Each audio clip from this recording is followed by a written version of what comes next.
My dear friends, तो आज हम लोग बात करेंगे इंपरेटिव सेंटेंस को कैसे डायरेक्ट से इनडायरेक्ट स्पीच में कन्वर्ट करेंगे। यहां तक हम लोग देखे थे, असेटिव सेंटेंस को देख लिया। आफ्टर दैट इंट्रोगेटिव सेंटेंस को देखा कि डायरेक्ट से इनडायरेक्ट स्पीच में कैसे कन्वर्ट किया। टोटल का टोटल रूल एंड रेगुलेशन आप लोगों ने पिछले वीडियो में देखा है। ओके, अब रही बात, आज हम लोग बात करेंगे आखिर इंपरेटिव सेंटेंस को कैसे डायरेक्ट से इनडायरेक्ट स्पीच में कन्वर्ट करेंगे। वैसे ये वीडियो बहुत इंपॉर्टेंट है क्योंकि इंपरेटिव सेंटेंस में सेड टू को बहुत सारे तरीके से बदले जाएंगे।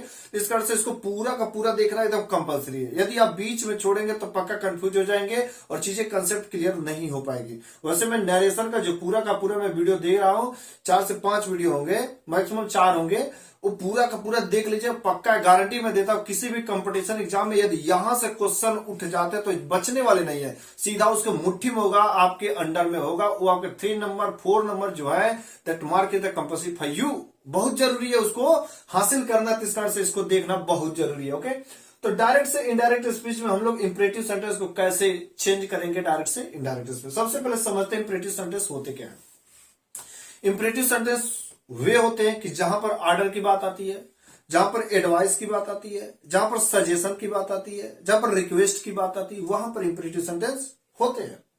ओके, अब लेकिन एक चीज है यार, यहां पर इंपरेटिव सेंटेंस को पहचानने का सिंपल सा एक ही फंडा होता है। यहां पर जो इंपरेटिव सेंटेंस के पास सब्जेक्ट नहीं होते हैं। क्या नहीं होते हैं? सब्जेक्ट नहीं। It means imperative sentence has no subject. Without subject का आदमी होता है। इसको हम लोग भूत वाला भी सेंटेंस बोल सकते हैं। जैसे क्यों इसको घोस्ट वाला सेंटेंस बोलते हैं, भूत वाला? क्योंकि यदि किसी भी सेंटेंस को देखा जाए तो सेंटेंस में सब्जेक्ट होते हैं, आफ्टर दैट प्रेडिकेट होते हैं। सब्जेक्ट होते हैं और प्रेडिकेट होते हैं, लेकिन इंपरेटिव सेंटेंस में केवल प्रेडिकेट होते हैं, सब्जेक्ट होता ही नहीं है। अब भूत वाला क्यों बोला गया?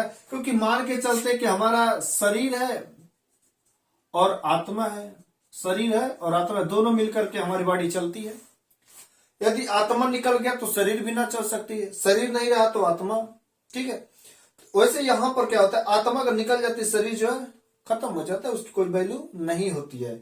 ओके, तो सिंपल सी बात है, शरीर खत्म हो गया तो आत्मा रहेगी, तो कैसे उसको भूत बोलेंगे? वैसे यहां पर सब्जेक्ट और प्रेडिकेट जो होते हैं, सब्जेक्ट सिंपली शरीर के जैसे काम करता है, प्रेडिकेट जो हमारा होता है आत्मा होता है। शरीर चला जाता है, शरीर नहीं रहता है। जब शरीर नहीं रहता तो बचेगा क्या? आत्मा बस। और आत्मा जब इधर उधर घूमता है, क्योंकि आत्मा दिखेगी, कहते उसको पकड़ लिया, ये वाला है वो वाला, उसका नाम है सब्जेक्ट, अर्थात रहता है लेकिन हिडन फॉर्म में। शरीर जो रहती है लेकिन हिडन फॉर्म में रहती है। वैसे इंपरेटिव सेंटेंस में भी जो शरीर रहती है बट हिडन फॉर्म में होती है, वो उसका नाम इसका नाम ऐसा बोलते हैं। इस कारण से इसको घोस्ट वाला सेंटेंस भी बोलते हैं। ओके, तो हम लोगों ने समझा कि इंपरेटिव सेंटेंस में क्या होता है, सब्जेक्ट नहीं होते। जैसे बोलते हैं गो टू होम, घर जाओ, कम हियर, यहां आओ, सिट देयर, वहां बैठो। ये जो छोटे छोटे सेंटेंस है जिसमें बिना सब्जेक्ट के होते हैं, that is the imperative sentence. अब रही बात है इंपरेटिव सेंटेंस को चेंज करने का तरीका। ओके, ऑर्डर आते हैं, एडवाइस आते हैं, सजेशन आते हैं, रिक्वेस्टेड आते हैं, मना करने वाली बात आती है, डोंट का यूज करके बनते हैं। ये टोटल का टोटल जो इंपरेटिव सेंटेंस है। अब यहां पर बात आती है कि सेड टू को किस में चेंज करेंगे। जो सेड टू आता है उसको हम लोग किस में चेंज करेंगे? जैसा भाव रहेगा उसी के अकॉर्डिंग हम लोग चेंज करेंगे। जैसा भाव रहेगा वैसे ही चेंज करेंगे।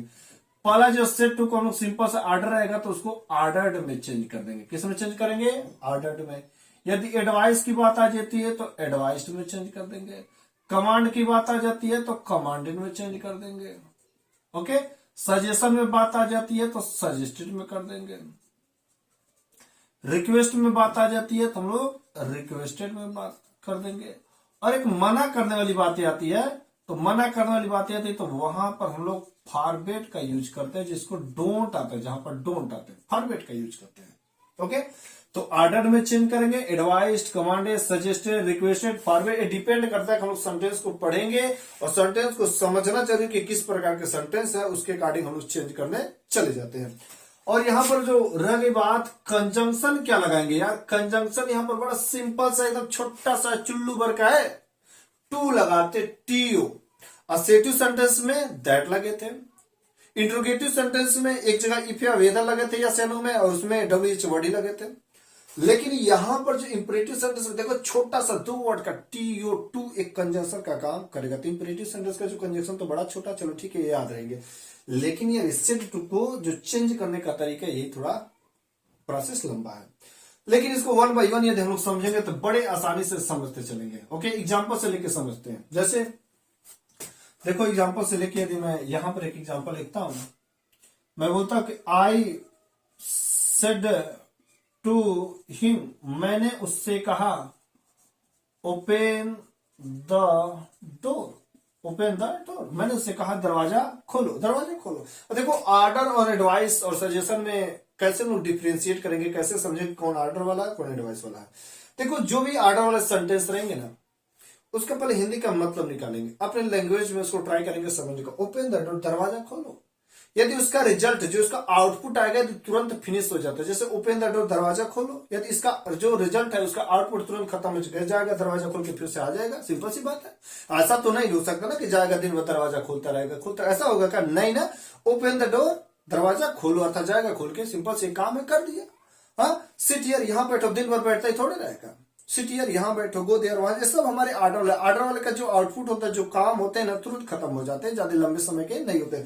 लेकिन जो एडवाइस वाले होते हैं उनका जो रिजल्ट होता है बड़े लंबे समय तक होता है। जैसे बोलते हैं वेक up in early morning, wake up in early morning, सुबह जल्दी उठो, एडवाइस सलाह की बात कर रही है, सुझाव भी दे, तुमको सुबह उठना चाहिए, सुझाव भी। ये सुबह उठने वाले एक पल की बात है क्या कि, या एक दिन की बात बोला जा रहा है? नहीं ना, हमेशा ही लंबे से लाइफ टाइम की बात कर रही है। तो जहां पर भी लाइफ टाइम की बात होती है, लंबे समय का जो आउटपुट होता है, वहां पर एडवाइस या सजेशन बोलते हैं। और जहां पर तुरंत काम खत्म हो जाते हैं, जो काम कहा जाता है कर दिया जाता है, that is the order. Okay, open the door एक कहना है, एक ऑर्डर है। तो हम लोग क्या करेंगे, इसको चेंज करेंगे, सेट टू को ऑर्डर के अकॉर्डिंग ऑर्डर में चेंज करेंगे। तो I ordered him to, conjunction क्या लगाएंगे, to open the door, to open the door. देखो कितना आसान हो गया ना। एक और एग्जांपल लिखते हैं, you said to me, give me a pen, give me a pen, मुझे पेन दो। इट मीन सेड टू को ऑर्डर में ही चेंज होंगे। It mean you ordered me to give me, first person subject के according, तो give you a pen. Okay, understood. तो order वाला क्या हो, ऐसे आएंगे तो बस ऑर्डर लगाना है, आफ्टर दैट कंजंक्शन टू लगा दें। देखो कितनी आसान। और देखिए ऑर्डर और कमांड में कोई ज्यादा डिफरेंस की बात नहीं थी। ऑर्डर में क्या होता है कि नॉर्मल लोगों में बात की जाती है, और एक आदमी दूसरे से कहता है, मम्मी पापा, मम्मी ने अपने बेटे से कहा, सिंपल सी बात होती है। अर्थात जो कन्वर्सेशन होता है, जो बातचीत होता है, कोई बहुत हाई लेवल में बात नहीं होती, नॉर्मल लोगों में बात होती है। लेकिन यदि वही बात यदि नॉर्मल बहुत अधिक हाई और लोअर में बात आ जाती है, जैसे ऑफिसर ने एक पुलिसमैन से कहा, अब ऑफिसर हाई लेवल की पदवी हो जाएगी और सिंपल सा पुलिसमैन एक लो लेवल का आदमी हो जाएगा। तो ऑफिसर और पुलिसमैन में काफी ज्यादा डिफ्रेंशिएट है। तो वहां पर जब हाई पद और नीचे वाले पद की बात होती है, तो वहां पर कमांड का यूज किया जाता है। क्या यूज किया जाता है? कमांड का यूज किया जाता है। हम लोग उसको एग्जांपल से समझ लेते हैं कि कमांडेड का एग्जांपल कैसे आते हैं। Okay, the officer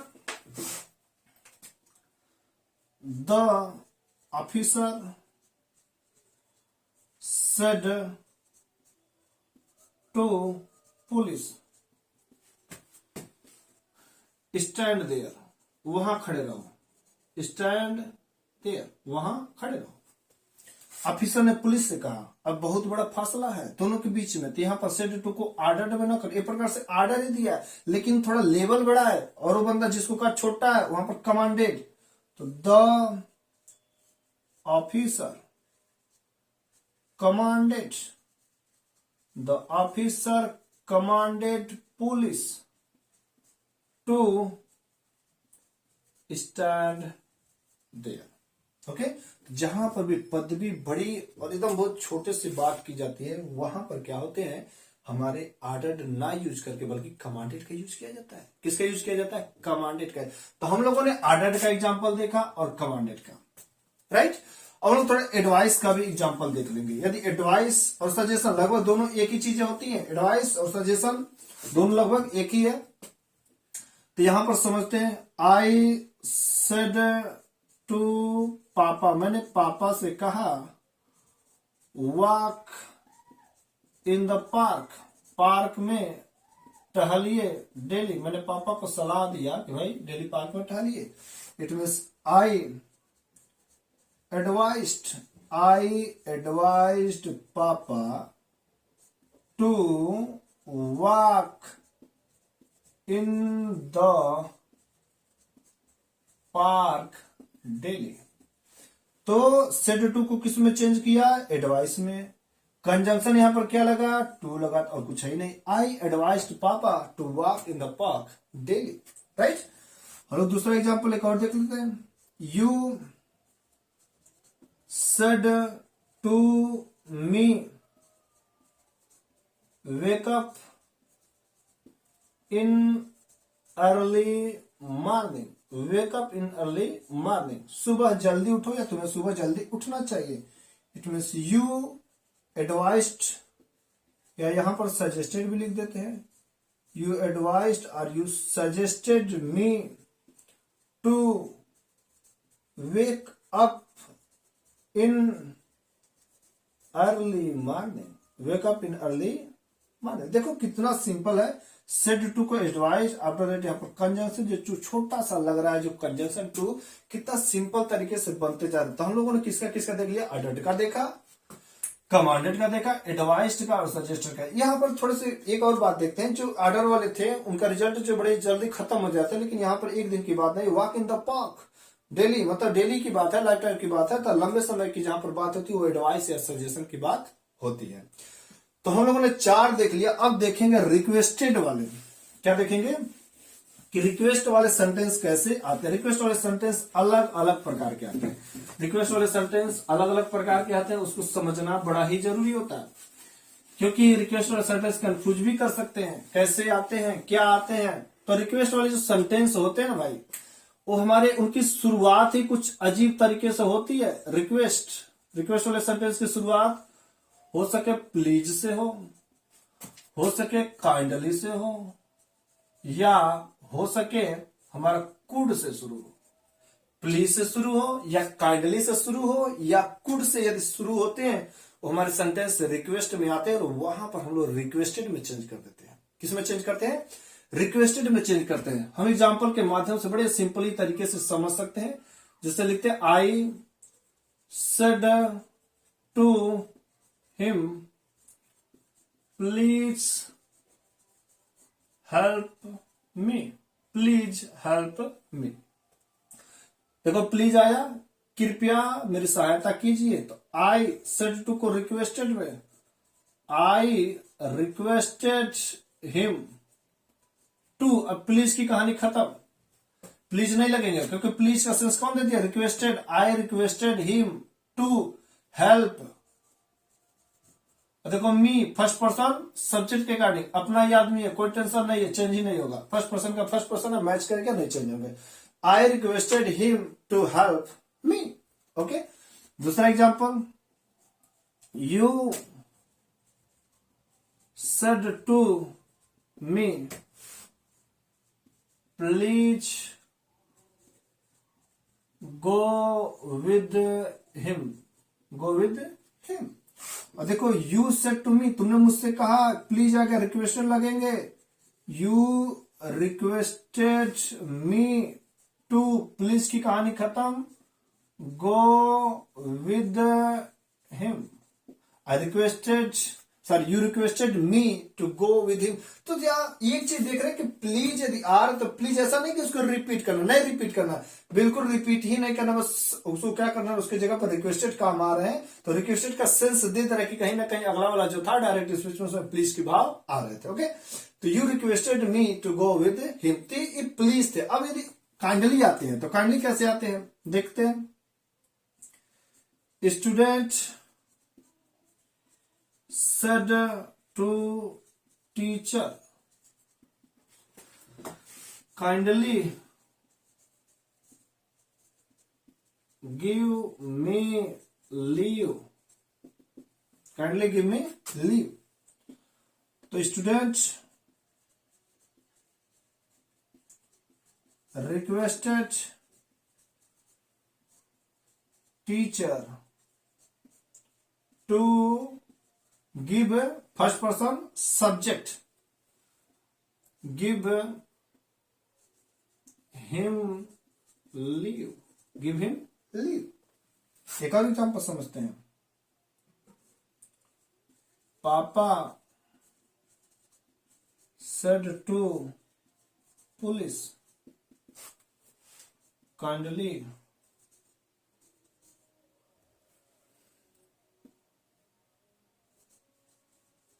leave my son। तो पापा रिक्वेस्टेड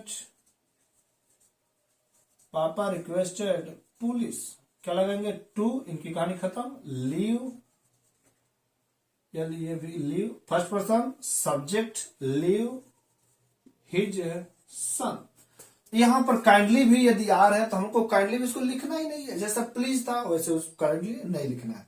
तो हम लोगों ने देखा कि रिक्वेस्टेड टीचर ऐसे लगा कर टू कंजंक्शन कैसे यूज करें, बड़ा सिंपल सा तरीका से है, सबसे आसान देखा जाए तभी तक हम लोग जितने पढ़ा यही है, और तो कुछ दिख ही नहीं रहा है, क्योंकि सिंपल से यार टू कंजंक्शन लगा दे रहा ना, तो किसी प्रकार की चेंजिंग है, कहीं कुछ चेंज करना ही नहीं है। सेट को टोल्ड में सेट को टोल्ड में नहीं, बल्कि यहाँ पर रिक्वेस्टेड, ऑर्डर, जैसा जैसा सेंस आ रहा है वैसा समझना है, बाकी कंजंक्शन टू लगा के रख देना है। तो हम लोगों ने प्लीज भी देखा और काइंडली भी देखा। अब हम लोगों को देखना बाकी का कि कुड वाले सेंटेंस कैसे आएंगे। कुड वाले सेंटेंस कैसे आएंगे, क्या उनके तरीके कुछ अलग होंगे क्या? नहीं, बिल्कुल अलग नहीं होंगे, थोड़ा सा हट के जरूर है, लेकिन एकदम सेम वैसे ही रहेंगे। देखते हैं एग्जाम्पल के। It means you said to him could you go there, क्या आप वहां जा सकते, इंट्रोगेटिव सेंटेंस कुड के साथ, कुड यू गो देयर, क्या तो आप वहां जा सकते थे। अब देखो यहां पर कुड यू गो देयर, तो यहां पर जो सेंटेंस है कुड यू, ऐसा लग रहा है कि हाँ किसी से करिए क्या वहां जा सकते थे, क्या आप वहां जा सकते हैं, ऐसे प्रकार से बात आ रहा था तो उससे थोड़ी सी रिक्वेस्ट करिए जा सकते क्या, ऐसी बातें हैं। तो वहां पर हम लोग प्लीज अर्थात रिक्वेस्ट वाली ही बातें हैं, तो समझने में एकदम बिल्कुल आराम है। इट मीन्स यू रिक्वेस्टेड, तो लिख दो भाई you requested him. Any doubt, कोई दिक्कत हुआ क्या इसमें? नहीं। अब देखो वहां पर प्लीज थे, काइंडली थे, तो प्लीज और काइंडली को हटा दिया जा रहा था, नहीं लिखा जा रहा था। यहां पर कुड यू को नहीं लिखा जाएगा, यहां पर कुड यू को नहीं लिखा जाता। You requested him to go there, देखो कितना सिंपल तरीके से होगा, you requested him to go there. Okay, कुछ और एग्जांपल देख लेते हैं। She said to me could you give my bag, could you give my bag. Question mark तो जरूर लगाएंगे, लेकिन जब इसको चेंज किया जा रहा है डायरेक्ट स्पीच में बिल्कुल टेंशन ही नहीं है, तो लिख देते सी रिक्वेस्टेड मी टू, इनकी कहानी खत्म, गिव माई मतलब सी के अकॉर्डिंग गिव हर बैग। देखो कुड आए कितना आसान बन गए, कितने आसान बन गए। तो हम लोगों ने रिक्वेस्ट में देखा अलग अलग प्रकार के सेंटेंस देखा। अब यहां से एक और बातें आती है, लेकिन रिक्वेस्ट में नहीं आते हैं। तो प्लीज आए, काइंडली आए, कुड आए, यहां पर एक और बातें आ जाती है। यदि सेंटेंस वुड से स्टार्ट होते हैं तो क्या होता है, वुड से स्टार्ट होते हैं तो उन सेंटेंस को हम लोग डायरेक्ट से इनडायरेक्ट स्पीच में कैसे चेंज करते हैं, कभी कभी एग्जाम में पूछ दिया जाता है, तो वहां पर कंफ्यूजन क्रिएट हो जाती है। तो कैसे चेंज करेंगे, अब इंटरोगेटिव सेंटेंस जैसे रहेंगे तो वैसा नहीं चेंज करेंगे। जैसे देखते हैं, I said to him would you like to drink cup tea. अब देखो क्या इसका, पहले हम हिंदी समझते, देखो कितना शानदार इसका हिंदी होगा। ऐसे टू हिम, मैंने उनसे कहा would you like to drink a cup tea, would you like to drink a cup tea, क्या आप एक कप चाय पीना चाहेंगे। इसका हिंदी है सर, क्या आप एक कप चाय पीना चाहेंगे, या बोल सकते क्या आप यहां पर बैठना चाहेंगे। देखो हिंदी का मतलब कितना बढ़िया है। यदि आदमी नाराज है, गुस्सा रहे और आपसे बिल्कुल हेट है, यदि आप थोड़ा सा बोल देते ऐसे बोलेंगे ना, तो मना करते हुए भी वो चाहेगा कि बिल्कुल मुश्किल है कि उसके लिए मना करना। ये आप ऑफर दे रहे हैं ना कि would you like to drink a cup tea with me, क्या आप मेरे साथ एक कप चाय लेना चाहेंगे? उसको भले ही बुरा लगे या जो कुछ भी लगे, लेकिन यदि आप ऐसे बोलेंगे तो जरूर कुछ ना कुछ उसके दिल पर थोड़ी सी राहत जरूर मिलेगी। हाँ, थोड़ा सा नम्र निवेदन भाव से हम बोल रहे हैं ना, वहां पर ऐसे बोलना बहुत जरूरी होता है। यदि ऐसे बोलते तो बात करने का तरीका एक स्किल में भी आते हैं। अब देखो, would you like to drink a cup tea, क्या आप एक कप चाय पीना चाहेंगे? समझते क्या है, मैंने उनको दिया, मैंने बोला कि क्या आप एक कप चाय पीना चाहेंगे? मैंने उनको बोला, अब उनकी मर्जी है यार, पिए या ना पिए। मैंने उनको इनविटेशन दे दिया, मैंने उनको बोल दिया, मैंने अपना काम कर दिया। अब डिपेंड करता है कि वे अपना काम करते हैं कि नहीं करेंगे, वे चाय पियेंगे कि नहीं पियेंगे। जैसे सिंपली सी बात है, अपने शादी जो विवाह होते हैं तो उनके कार्ड हम लोग देते हैं, किसी के घर पे इनविटेशन कार्ड देते हैं। अब इनविटेशन कार्ड जो देते हैं वो डिपेंड करता है कि वो बंदा आया ना आए, उसकी मर्जी है लेकिन आपने अपना काम कर दिया। वैसे यहां पर भी मैं किसी को इनवाइट कर रहा हूं, किसी को ऑफर कर रहा हूं, अब डिपेंड करता है उसके ऊपर कि वो आएगा या नहीं आएगा, वह करेगा कि नहीं करेगा। ओके, ये डिपेंड उसके ऊपर करता है। अर्थात यहां पर ऑफर कर रहे हैं, इनविटेशन दे रहे हैं, ठीक है। तो यहां पर सेड टू को हम लोग किस में चेंज कर देंगे, इनवाइटेड में या ऑफर्ड में चेंज करेंगे। तो आई इनवाइटेड लिख सकते हैं या ऑफर्ड लिख सकते हैं। आई इन्वाइटेड हिम या I offered him. Would you like की कहानी पूरी खत्म। I invited him, after would you like की कहानी खत्म। To drink a cup tea, would you like, I invited him to drink a cup tea. दूसरा example समझते हैं। You said to me, would you like to sit here, क्या आप यहां पर बैठना चाहेंगे? है तो इंटरोगेटिव सेंटेंस में ही, लेकिन बिल्कुल नम्र वाला भाव कर रहा है। It means you offered me to, इनकी कहानी खत्म है, टू सिट हियर को चेंज कर देते हैं देयर में। You offered me to sit there. देखिए कितना सिंपल सा सेंटेंस है। वुड आ गए तो भी हमारे कैसे चेंज हुए, ये तो था नहीं उसमें, लेकिन इनवाइटेड और ऑफर्ड में इसको चेंज कर देंगे। तो सब प्रकार से हम लोगों ने सेंटेंस समझ लिया, देखा, ऑर्डर्ड का भी समझा कि नहीं समझा, एडवाइस का भी समझा कि नहीं समझा, सजेस्टेड का भी समझा, कमांडेड का भी समझा, रिक्वेस्टेड का भी समझा। एक चीज हम लोगों ने नहीं समझा, वो क्या है, फॉरवर्ड, जो मना करने वाले हैं, फॉरवर्ड। ओके, अब हम लोग सीखेंगे कि डोंट वाले सेंटेंस को कैसे हम लोग डायरेक्ट से इनडायरेक्ट स्पीच में चेंज करेंगे, मना करने वाली बात जब आती है तो। एग्जांपल समझते हैं। I said to him don't go there, वहां मत जाओ। दो तरीके से इसको बनाएंगे। पहला तो हम लोग सेड टू को फॉरवर्ड में चेंज कर देंगे। It means I forward him to go there, मतलब डोंट को लिखना ही नहीं है, उसके जगह पर फॉरवर्ड आ गया। I forward him to go there. Okay, दूसरा तरीका से हम लोग बना सकते हैं। आई एडवाइज्ड हिम, नॉट लगा देंगे क्योंकि डोंट का सेंस नॉट, अब तब जाके टू लगा देंगे, not to go there. I advised him not to go there. या सीधे नॉट का ये प्रॉब्लम लेना ही नहीं है तो सिंपली सब फॉरवर्ड लिख करके और कंजंक्शन टू लगा देना है। एडवाइस लगाएंगे तो वहां पर हमको नॉट लिखना ही पड़ेगा। दूसरा एग्जांपल समझते हैं। You said to him don't write on the paper, don't write on the paper, paper में मत लिखना। तो पहला तरीका से हम लोग चेंज करेंगे। यू फॉरवर्ड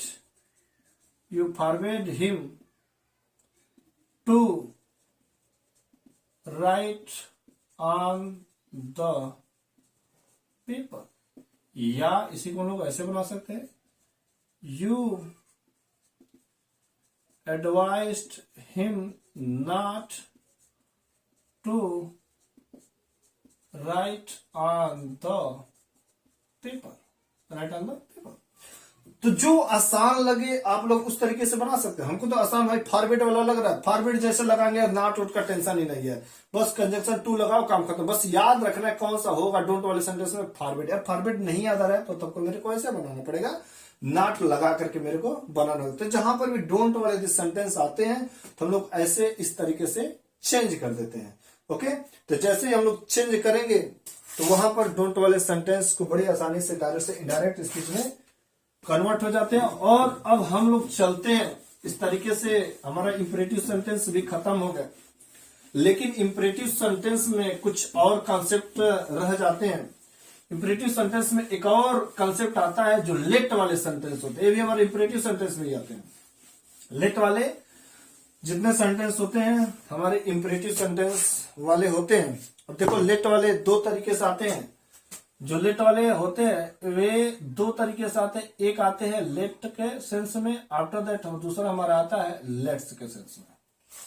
अब देखो जितने भी लेट वाले सेंटेंस हैं, यदि हम लोग उसका स्ट्रक्चर देखते हैं ना तो कैसे आते हैं, लेट रहते हैं, आफ्टर दैट ऑब्जेक्टिव केस रहते हैं। ऑब्जेक्टिव केस का मतलब मी होगा, हिम होगा, हर होगा, देम होगा, लेट होंगे, ऑब्जेक्ट होंगे, आफ्टर दैट वर्ब की फर्स्ट फॉर्म होंगे, उसके बाद अदर वर्ड होंगे। लेट होगा कोई भी ऑब्जेक्टिव केस होंगे, ऑब्जेक्टिव केस उसके बाद से वर्ब की first form, after that other word. Okay, example समझते हैं कैसे लेट वाले सेंटेंस वाले होते हैं। जैसे मैं बोलता हूं लेट मी गो, लेट मी गो, मुझे जाने दो, मुझे जाने दो।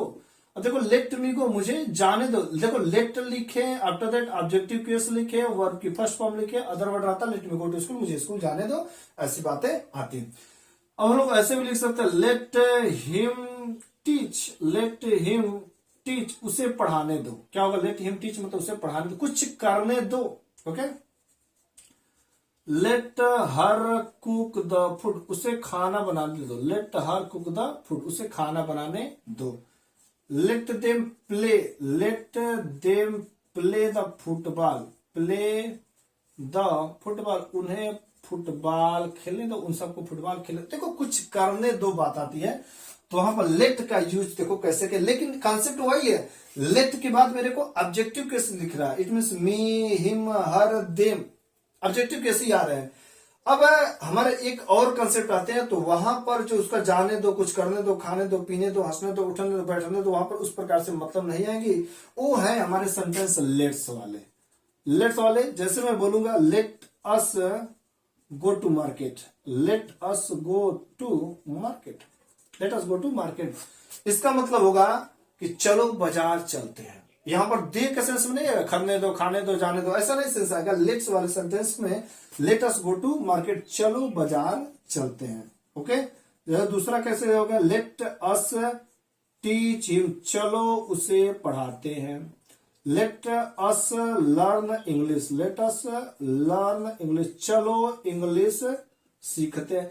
ये लेट्स वाले को, लेटस वाले को हम लोग इसमें शार्ट कर लिखते हैं लेट्स, क्या लिखते हैं, लेट्स। तो ऐसे ही लेट्स भी पढ़े जाते हैं, लेट्स पढ़े या लेटस पढ़े, दोनों बातें सेम हो। यहां पर ऐसे लेट्स के अलग अलग कंसेप्ट आते हैं, अलग अलग तरीके होते हैं यूज करने के, लेकिन इंपरेटिव सेंटेंस में जो लेट्स आते हैं उसका मतलब लेट अस ही होते हैं, दूसरा कुछ नहीं होता है। ऐसा नहीं है कि दूसरा कुछ कॉन्सेप्ट होगा, बिल्कुल नहीं होगा मेरे भाई, लेट अस ही होंगे। अब हम लोग समझते हैं कि लेट वाले जो सेंटेंस है उसको डायरेक्ट से इनडायरेक्ट स्पीच में कैसे चेंज करेंगे, एग्जाम्पल के माध्यम से बड़े आसानी से समझेंगे। ओके, लिखते हैं, देखो you said to him let him go to school, उसे स्कूल जाने दो, let him go to school, उसे स्कूल जाने दो।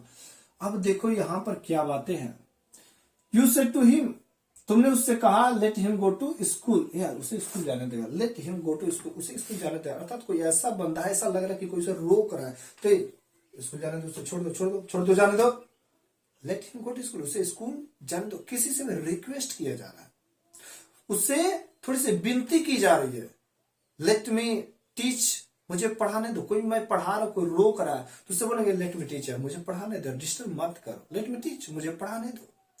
तो यहां पर ऐसा आता था किसी के अंडर में अलाउंस की बात आ रही है। अलाउंस मतलब अनुमति की बात आती है कि आप कुछ करना चाह रहे हैं, कोई बंदा कुछ करना चाह रहा है लेकिन कोई ना कोई उसका हिंड्रेंस क्रिएट कर रहा है, कोई ना कोई इसका बाउंडेशन मतलब बाध्यता क्रिएट कर रहा है, तो वहां पर जो रिक्वेस्ट की सेंस आ रही है, अर्थात उससे विनती कर। याद रखिएगा, थोड़ा सा ध्यान देना है। यदि हम लोग आदमी से किसी बात का रिक्वेस्ट करते हैं ना, किसी बात का विनती करते हैं तो वहां पर रिक्वेस्ट हो जाता है। यदि वही रिक्वेस्ट भगवान से करते तो प्रे हो जाते हैं। ओके, यदि भगवान से कुछ मांगते, कुछ मांगने के लिए विनती करते हैं तो उधर को हमारा प्रे हो जाते हैं। लेकिन आदमी से कुछ करने दो यार, जाने दो यार, ये हमारे रिक्वेस्ट सेंस आ जाते हैं। यहां पर भगवान नहीं है, किसी आदमी से बोलोगे उसे जाने दो, उसे करने दो, खाने दो, ऐसे बातें हैं। तो let him go to school, उसे जाने दो। अर्थात यहां पर लेट वाले सेंटेंस को इस प्रकार से दिखाते हैं। तो सेंड टू को हम लोग रिक्वेस्टेड में चेंज कर देंगे। किस में चेंज करेंगे? रिक्वेस्टेड में। समझते चेंज करते, देखो you requested him to let him go to school। कुछ करना नहीं है, सिंपल सा सब वही था। दूसरा, I said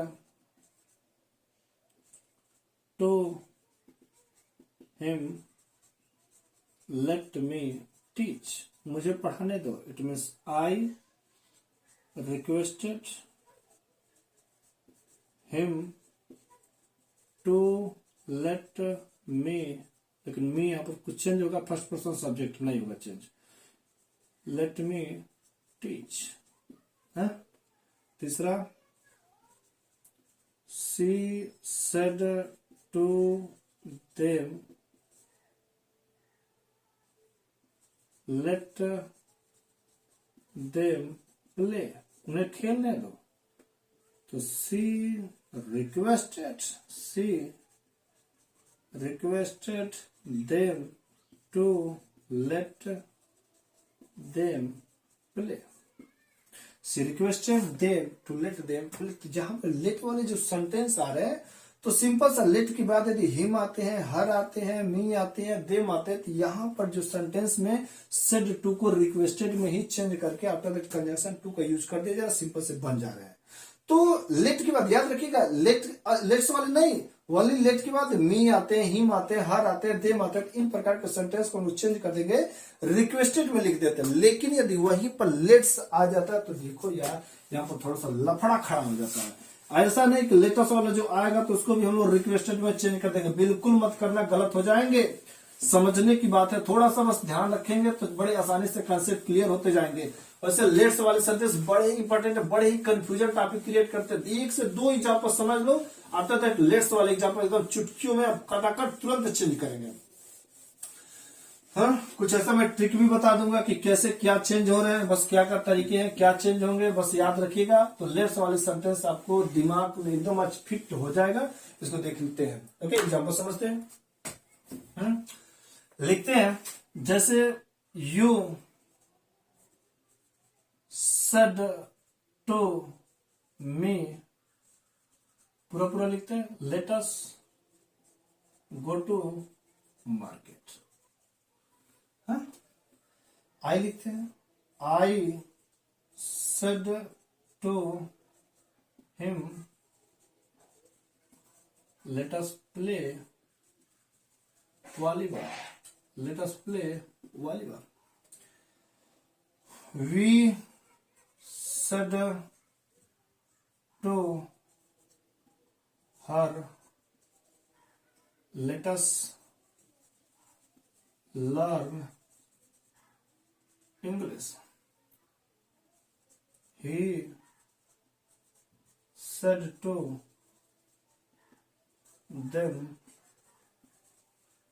let us beat him. इस प्रकार की हम इतने सेंटेंस मैंने लिखा है लेटस वाले भी। इतना यदि ध्यान से समझ लेंगे तो चीजें कॉन्सेप्ट बिल्कुल क्लियर हो जाएगी। लेटस गो टू मार्केट, चलो बाजार चलते हैं, चलो बाजार चलते हैं। इसमें कोई रिक्वेस्ट की बात नहीं आ रही, इसमें किसी प्रकार की रिक्वेस्ट आ रहा है, लेटस गो टू, चलो बाजार चलते हैं। ओके, अर्थात यदि हम लोग बैठे रहे, कहीं पर कुछ काम हो रहा था तो लेट्स गो टू मार्केट, अर्थात अब हम लोगों को बाजार जाना चाहिए। हम लोग आपस में सजेशन दिए, सजेस्ट किए, आपस में सुझाव किए, अरे यार टाइम ज्यादा हो गए, अब हम लोगों को बाजार जाना चाहिए, अब हम लोगों को घर जाना चाहिए। तो लेटर्स वाले जो सेंटेंस होते हैं वहां पर हम लोग क्या करेंगे, said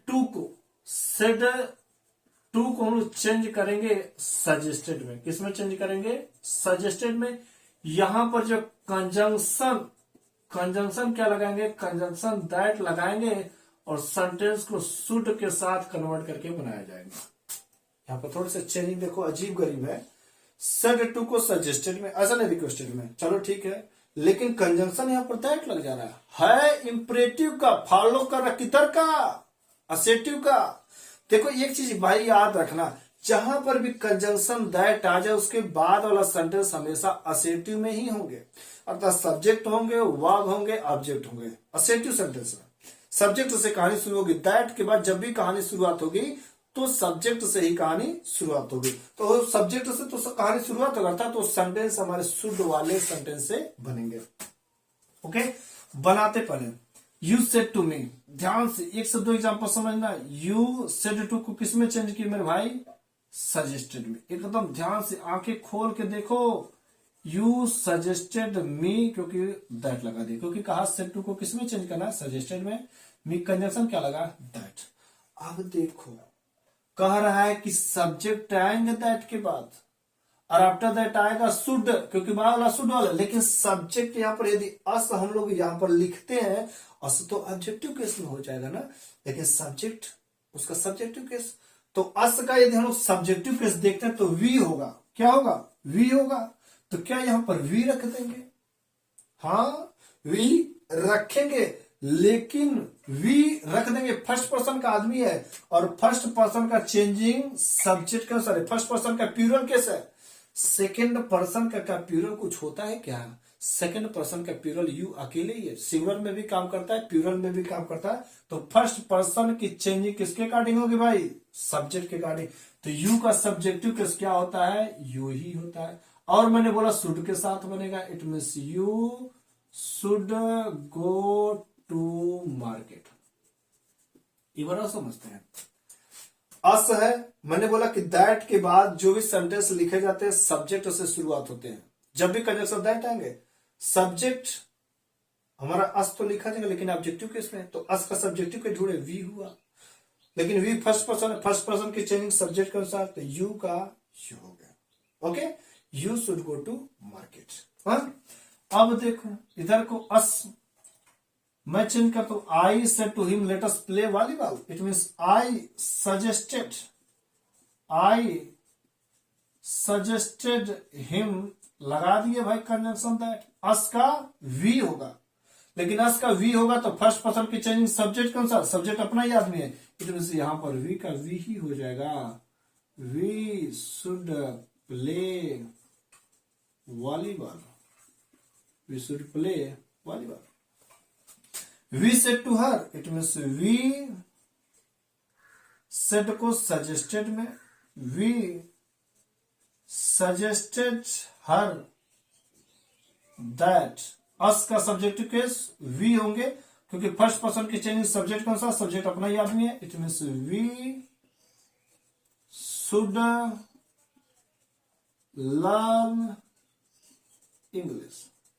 okay, he said to them let us beat him, ये समझने का जरूरत है। ही सेड को सजेस्टेड में, ध्यान से समझना मेरे भाई, प्यारे स्टूडेंट्स ध्यान से समझिएगा। He suggested them that.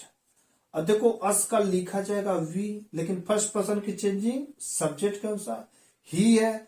ही यदि यहां पर रख देंगे तो घोर बेईमानी हो जाएगी, क्योंकि वी प्लूरल केस का है, और प्लूरल के जगह हम लोग यदि सिंगुलर केस का आदमी रखेंगे कष्ट नहीं होगा। 1 लाख के बदले में मैं तेरे को 5 रुपए का सामान दूंगा तो संतोष होगा, नहीं होगा ना, बिल्कुल नहीं हो सकता। मेरे को दे 1 लाख के बदले में, तो 1 लाख के इक्वल कह देना भाई मैं प्लूरल हूं, तो इसके जगह पर देख तेरे खानदान में कोई प्लूरल है क्या, कोई प्लूरल है। वी का चेंजिंग फर्स्ट पर्सन सब्जेक्ट के अनुसार थर्ड पर्सन का आदमी है, ही रखेंगे, लेकिन घोर बेईमानी होगी। घोर बेईमानी अर्थात प्लूरल केस में है और ही जो सिंगुलर केस में। अब बता प्लूरल के केस की जगह सिंगुलर यूज की जगह अच्छी बात है क्या, नहीं। अब एक आता कि देखो भाई तू तो नहीं आ सकता, देख तेरे खानदान में थर्ड पर्सन में देख कहीं प्लूरल है तेरे में, तो कहता हाँ मेरे में है एक ना प्लूरल, कौन है, दे, क्या है, दे है, तो इसलिए यहां पर दे लगेंगे, क्या लगेंगे, दे, दे शुड बीट हिम। अब देखो यहां पर ही आए, सी आए, इट आए, दे, कुछ भी यदि थर्ड पर्सन का पुनः आता है तो लेटेस्ट वाले में यहां पर दे ही लिखे जाता है। यदि फर्स्ट पर्सन का कोई भी बंदा आता है तो यहां पर वी ही रहेंगे। यदि हमारा सेकंड पर्सन का बंदा आता है तो यहां पर यू ही रहेंगे। तो बस समझना क्या है, फर्स्ट पर्सन में कोई भी आए तो अस को वी में चेंज करके शुड के साथ बनाए जाएंगे। यू आता सेकंड पर्सन तो यू में, और यदि थर्ड पर्सन का कोई भी आता ही, सी, इट, दे, मुहा, सुहा, रीना, सीना, करीना, जो कुछ भी आ जाए तो वहां पर उसको दे के साथ ही चेंज कर देंगे।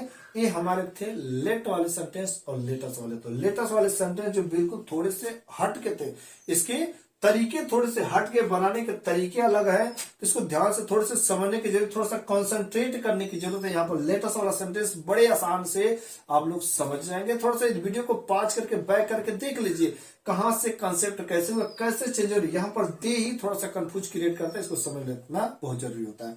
तो इस तरीके से हम लोगों ने इस इंपरेटिव सेंटेंस का पूरा फंडा क्लियर कर दिया।